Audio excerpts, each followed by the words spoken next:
फैसल साहब, मुझे ज़रा ये बताइए कि सारा कुछ हुआ, कल काफ़ी बात हुई, लेकिन अब ये पता चल रहा है कि इसराइल, वो कहते हैं ना नेतन्याहू पे कैसे भरोसा किया जाए, उसने गड़बड़ की है।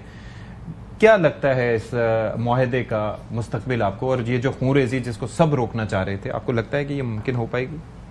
मैं ये गुजारिश कर रहा हूँ कि ये जो मामला है फ़लस्तीन और इसराइल और वहाँ के मामलात में मुदाखलत का, ये चीज़ों की बुनियाद क्या है? देखिए, हम जानना चाहते हैं क्योंकि ये एक इंटरनेशनल पॉलिसी शिफ्ट है, पूरी दुनिया में एक सिक्योरिटी में शिफ्ट आई है।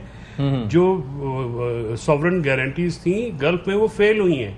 देखिए ना, उसमें आज फिर एक मुआहदा हुआ है कि जी अमेरिका कतर पे होने वाले हर हमले का जवाब देगा। अगर इसराइल ने किया तो फिर ये बिल्कुल ही जवाब देंगे।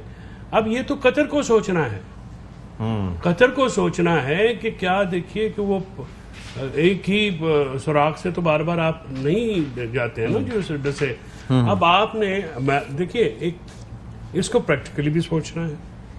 इस वक्त जो इजरायली हेजेमनी दुनिया में कायम की है अमेरिका ने अपनी मदद से, उसको काउंटर करने के लिए 8 मुस्लिम ममालिक के पास स्वाय के पैसों के कोई और भी बात है।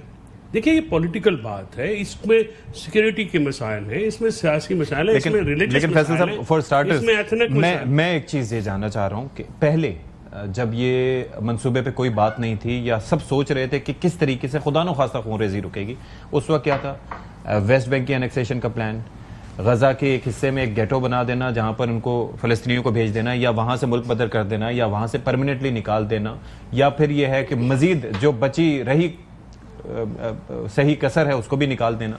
लेकिन अब कम से कम ये है कि ये 8 ममालिक या पाकिस्तान ने अपना जो इन्फ्लुएंस यूज किया है, या बाकी इन 8 ममालिक ने जो प्रेशर डाला है, इसी की वजह से तो इसराइल अपने उस प्लान से पीछे हटा है। सवाल करूं, what if Israel deviates from this agreement? क्या 8 ममालिक क्या करेंगे? तो पॉइंट इज कि this is why America is being the guarantor. America जब गारंटर बन रहा है अक़वाम मुत्तहिदा के बजाय, तो वो अपना कोई तो रोल प्ले करेगा। अमेरिका कतर में 10,000 फौजी रख के, सबसे बड़ी गल्फ की बेस रख के इसराइल का हमला नहीं रोक सका। ये फैक्ट है, बिल्कुल ऐसे। ये मैं घर नहीं रहा कोई कहानी।